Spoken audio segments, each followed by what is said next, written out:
Second question হলো যে এই এখন গ্রীষ্মকাল, এই গ্রীষ্মকালে আমাদেরকে সবসময় সব জায়গায় ট্রাভেল করতেই হয়, তার ফলে কি হচ্ছে ছেলে মেয়ে উভয় প্রচন্ডভাবে চুলে চ্যাপচ্যাপে একটা ভাব চলে আসছে এবং সেই চ্যাপচ্যাপে ভাবের জন্য প্রচন্ড পরিমাণে খুশকি হচ্ছে। এই খুশকির ফলে কি হচ্ছে মাথার সবসময় অয়েলনেস থাকছে এবং ভীষণভাবে একটা ডিসগাস্টিং ব্যাপার চলে আসছে। অফিস ঘাটে যদি কেউ এরকম মাথায় চুল করে তেমন একটা ব্যাপার থাকে না, তো দ্যাটস ওয়াই অনেকেই জানতে চাইছে যে এর প্রতিকার কি, এর একটা রেমেডি যদি থাকে।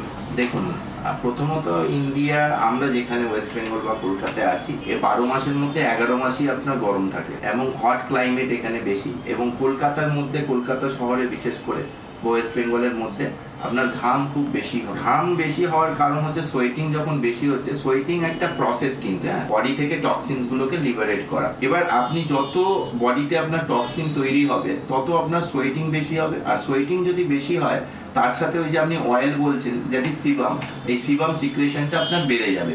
সিবাম সিক্রেশনটা বেড়ে যাবে আপনার ফেস এবং স্ক্যাল্পে।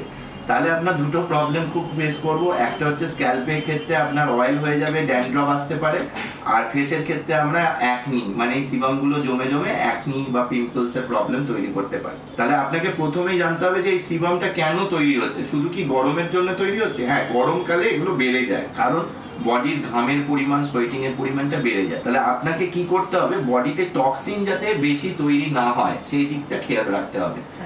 মানে গরমকালে আপনি কি ধরনের খাবার খাবেন, খাদ্য অভ্যাস তার উপর ডিপেন্ড করবে। কিন্তু আপনি শুধু শ্যাম্পু করলেন, মুখে একটা সানস্ক্রিন লাগালেন, লাগালে হবে না। আপনাকে খাদ্য অভ্যাস, ডায়েটের উপর ডিপেন্ড করতে হবে। আমরা গরমকালে বডিকে হাইড্রেট করতে পারি, হাইড্রেট করতে পারে এই জাতীয় খাবার বেশি খাবো। মানে যে ধরুন তরমুজ খাবো, আমরা শশা খাবো, টক দই খাবো, চিকেন মাটন এগুলো আমরা কম করে দেবো। ওমেগা 3 খাবো, মানে ফ্যাটি অ্যাসিড আছে, এরকম ওমেগা 3 আছে, সেই ধরনের মাছ খাবো। অল্প তেল মশলা জাতীয় খাবার খাবো। এইগুলো যদি আমরা করি, দেখবেন আপনার ঘাম তো বেরোবেই, বাইরে বেরোলে কিছু করার নেই, সবসময় তো আপনি এসিতে বসবেন না, বাট স্টিল আপনার ঘামের সাথে যে সিবেসিয়াস সিক্রেশন, যেটা অয়েল, এই সিক্রেশন গুলো কিন্তু কমে যাবে যদি আপনি খুব লঘুপাচ্য খাবার খান, মানে যে খাবারগুলো ইজিলি ডাইজেস্ট হয়। এবং খুব heavy food, biryani, cold drinks, ice cream, এই জাতীয় খাবার আপনি বন্ধ করে দিন, রেড মিট আপনি বন্ধ করে দিন, তাহলেই কিন্তু এটা অনেকটা ম্যানেজ করা যাবে। সেকেন্ড, এর সঙ্গে আপনি ডেইলি কেয়ারে আপনি রেগুলার একটা শ্যাম্পু রাখুন যেটা সালফেট ফ্রি হবে, এবং আর একটা শ্যাম্পু রাখুন যেটা কিটোকোনাজল থাকবে 2%, কারণ কি হবে যে অয়েলিনেসটা ওটা কম করবে। আর ফেসের ক্ষেত্রে আমরা বলবো যে আপনি স্যালিসাইলিক অ্যাসিড বা গ্লাইকোলিক অ্যাসিড আছে, এই রকম পার্টিকুলার কোনো একটা কোম্পানি কিনতে হবে না, বাট ওই রকম একটা ফেস ওয়াশ আপনি ফেসের জন্য চুজ করুন, আর একটা সানস্ক্রিন ইউজ করুন। সানস্ক্রিনটা যেন SPF 50 থাকে, সেটা আমাদের ক্লাইমেটের জন্য খুব বেটার। এবং সানস্ক্রিনটাকে আপনি ইউজ করুন ডেইলি রুটিনের মধ্যে 3 বার করে ইউজ করুন। ধরুন সকাল 8টায়, 12টায়, 4টে, মানে 3 থেকে 4 ঘন্টা গ্যাপ এসির মধ্যে থাকলেও ইউজ করুন।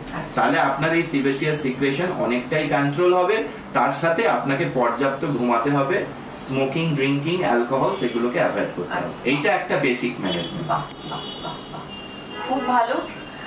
যাই হোক, অনেক অনেক ধন্যবাদ, আপনি এত সুন্দর সুন্দর টিপস আমাদেরকে এত সুন্দর সুন্দর। হ্যাঁ, কারণ দেখুন, আমি যদি আপনাদের অনেক মেডিসিনস এখন বলতে থাকি, কারো পক্ষেই প্রথমত এত সময় নেই এত মেডিসিন খাওয়ায়, বা অনেকের মেডিসিনে ফোবিয়া আছে। বাট আমরা যদি লাইফস্টাইল ডিসঅর্ডারটা প্রপারলি, এই যেগুলো সবই লাইফস্টাইল ডিসঅর্ডার, সেগুলোকে যদি প্রপারলি পার্টিকুলার একটা সময়, মানে গরমকাল, শীতকাল, সব সময় খাবারের টাইপগুলোকে যদি আমরা বাঁচতে পারি, তাহলে সেটা অনেক বেটার।